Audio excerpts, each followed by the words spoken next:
Okey. Sana tu bangunan Kementerian Dalam Negeri Johor Bahru. Ni, dekat baris ni lah kita orang jumpa satu pot baru. Jom aku tunjuk apa yang ada dekat sini. Ni dalam kedai dia. Ada 3 benda paling special dekat sini. Yang pertamanya dia punya mi tarik. Yang ni mi tarik daging dengan daging hiris, daging lembu yang dihiris. Yang ini mi tarik daging rebus. Bezanya daging ni direbus selama 6 jam dalam rempah. Yang ini pula mi tarik seafood. Mi tarik seafood ni dia ada udang dan ada macam-macam seafood dalam dia, ada cekadang dalam ni.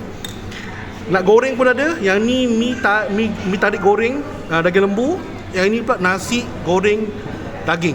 Antara yang laku dekat sini dia punya kebab. Yang ni kebab lembu, yang ni kebab kambing, yang ini kebab ayam. Ada 3 jenis. Yang ini pula ayam tanpa tulang dengan sos Sichuan.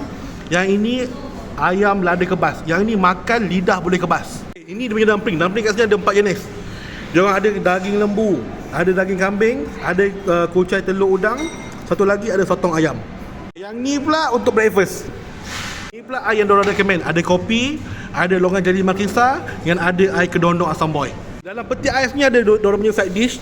Ada seaweed, ada kentang, ada obor-obor, ada cendawan, ni lobak.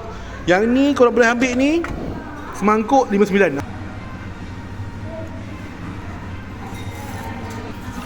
Lama.